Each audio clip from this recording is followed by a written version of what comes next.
PVC, God damn it.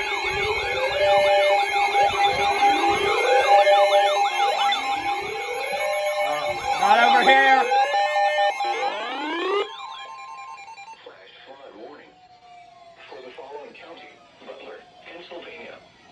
The National Weather Service in Pittsburgh has issued a flash flood warning for southwestern Butler County in west central Pennsylvania until 12:30 a.m.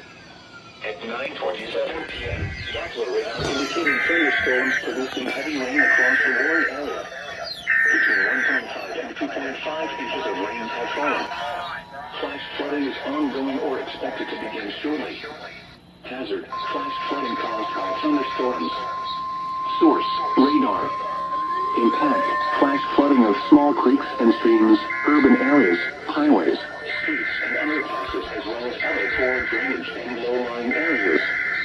Some locations that will experience flash flooding include Cranberry, Economy, Zelienople, Seven Fields, Heaven City, Morris, Callery, and Pine Township.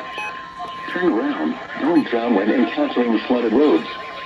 Most of flood deaths occur in vehicles. Be especially cautious at night when it is harder to recognize the dangers of flooding.